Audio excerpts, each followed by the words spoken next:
ঢাকা ওয়াসার মিরপুরের জোনাল অফিসের ব্যস্ততা এখন তুঙ্গে, কারণ পানি নেই বেশ কিছু এলাকায়। তাই দিনে রাতে অসংখ্যবার ওয়াসার গাড়ির আনাগোনা।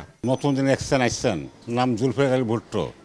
উনি আসার পর থেকেই আমাদের পানি পাচ্ছি না আমরা। প্রতি মাসে বোধহয় 40,000 টাকার উপরে পানির বিল দেওয়া লাগে। মসজিদ এবং এখানে একটা গির্জা আছে, পানি না থাকার কারণে ওযু গোসল থেকে শুরু করে সব কিছুই বিঘ্নিত হচ্ছে। পশ্চিম সেনপাড়া, বড়বাগ, পূর্ব মণিপুর, সিসিটিভি চার্চ আর সাততারা মসজিদ রোডের অবস্থা আরও বেহাল। সেখানে গাড়ির দেখা মেলে দিনে একবার। এলাকাবাসীর শেষ ভরসা তাই বাজারের কেনা পানি। পান সিগারেট বিক্রি করার কথা, সেখানে এখন বর্তমানে দেখেন পানি বিক্রি করতেছে। আর কত পানি কিনা যায়? পানি কিনে কি সব সমস্যার সমাধান হয় না? পানির পাইপটাতে দেখছেন আমার পিছনে হাওলাত করে কেউ নিয়ে আসছে যে 1 ঘন্টা পানি দেন, বাসি না। বিভিন্ন অসুখ বিসুখ এবং বিভিন্ন ধরনের সমস্যা আমাদের এই সম্মুখীন পোহাইতে হচ্ছে। অনেক বাড়িতেই রান্না হয় দিনে একবার। পানিশূন্য বাসা বাড়িতে বাড়ছে দুর্গন্ধের প্রকোপ।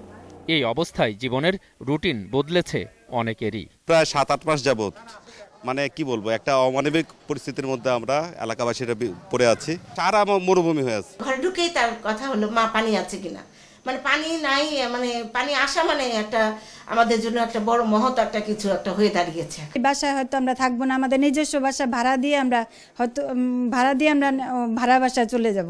অনিয়মিতভাবে কাউকে পানি দেয় আর কি, এরা সঠিক কাজটা করে না। ঢাকা ওয়াসা বলছে সহসাই কেটে যাবে পানির সমস্যা। পানির কোনো দুষ্প্রাপ্যতা নেই, হয়তো ওইখানে উঁচু বা প্রেশার আমাদের কম, ওই পর্যন্ত যায় না। অখিল পোদ্দার, 21 টেলিভিশন, ঢাকা।